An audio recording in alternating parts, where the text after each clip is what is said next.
आज युवाओं के लिए जो उन्होंने स्पेशल घोषणा की है, उनके बजट भाषण में था कि मैं education to employment and enterprise नाम की एक हाई पावर्ड स्टैंडिंग कमेटी बनाने का प्रस्ताव रखती हूं, जो सर्विस सेक्टर को विकसित भारत का मुख्य ड्राइवर बनाने के लिए आवश्यक उपायों की सिफारिश करेगी और उसको लागू किया जाएगा। मैंने दुनिया के सर्विस, जो दुनिया का पूरा सर्विस सेक्टर है, उसमें अकेले भारत की हिस्सेदारी 10% करने पर लक्षित है, जो युवाओं की दृष्टि से है कि इसमें की जो बात अभी पहले मैंने की थी कि एजुकेशन टू एम्प्लॉयमेंट या एजुकेशन, लेकिन वही कंसर्न भी है ना कि एजुकेशन टू एम्प्लॉयमेंट, क्योंकि आपके पास डिग्री ड्रिवन नहीं, आपको जॉब ड्रिवन स्किल्स चाहिए। मैं बिल्कुल आपकी बात से मैं बिल्कुल सहमत हूँ कि अभी हमारे यहाँ पढ़ाई पूरी फोकस कर दी गई है किताबी ज्ञान पर, और डिग्री का मतलब जॉब मिल जाएगी ऐसा कहीं नहीं है। तो हमारे यहाँ दो तरह के बेरोजगार हैं, एक डिग्रीधारी, एक योग्यताधारी। योग्यताधारी रोजगार में है, डिग्रीधारी डिग्री लेके घूमता है।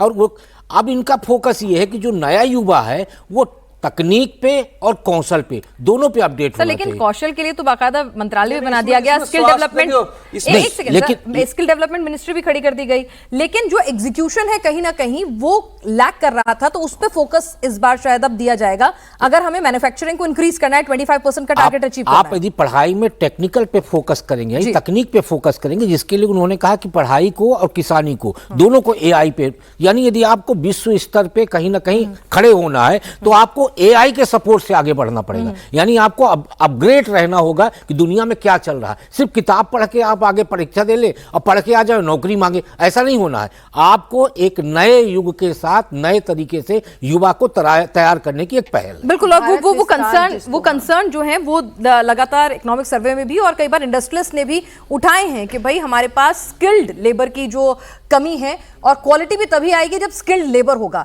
प्रधानमंत्री ने कहा ना कि दाम में कम होना चाहिए लेकिन माल में दम होना चाहिए। वो तभी आएगा कि जब आपके पास स्किल्ड लेबर होगी और क्वालिटी के स्टैंडर्ड्स आए होंगे। अगर आपको चाइना जैसा मैन्युफैक्चरिंग हब अगर बनना है, असेंबलिंग इकोनॉमी से अगर आपको मैन्युफैक्चरिंग इकोनॉमी की तरफ, इसलिए देखिए ना, इजराइल के साथ, रशिया के साथ और आपके यूरोपियन कंट्री के साथ जो पैक्ट हुआ है, उसमें पैक्ट यही हुआ है कि आप हमारे यहाँ की, अपने यहाँ के युवाओं को हमारे यहाँ भेजिए, हमें आवश्यकता है। तो जब आप ट्रेंड युवा तैयार करेंगे तब आप इन देशों में अपने युवाओं को भेज पाएंगे। ठीक है, अवधेश जी, क्लोजिंग रिमार्क आपसे। विपक्ष को पसंद आया नहीं बजट, आम आदमी को इमीडिएटली कि भाई कल से ये मेरी जिंदगी में कुछ फायदा हो जाएगा, वो उसे दिखा नहीं है, लेकिन आपकी तरफ से क्लोजिंग रिमार्क बजट पर कि भाई ये पॉजिटिव्स हैं, इसका असर साल भर में दिखेगा।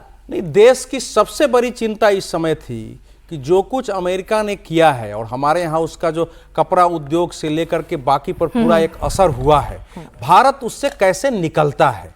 तो भारत ने उसको इस बजट में निर्मला सीतारमन ने केवल उससे निकलने का नहीं, आगे जो क्राइसिस पैदा हो वो हमारे यहाँ वो स्थिति पैदा न करे कि उसका रोजगार पर भी असर पड़ जाए, उत्पादन पर असर पड़ जाए, एक्सपोर्ट पर असर पड़ जाए और हमारे देश के इकोनॉमी पर असर पड़ जाए। उसकी दृष्टि से लॉन्ग टर्म व्यवस्था इसमें और तात्कालिक व्यवस्था भी इसमें है, सभी के लिए है। इसलिए इस बजट को मैं ये कहता हूं कि ये बजट जो है हमारे पूरे एक भारत के सपने को एक व्यवहारिक और साहसिक जो है प्रावधानों से परिपूर्ण करता है।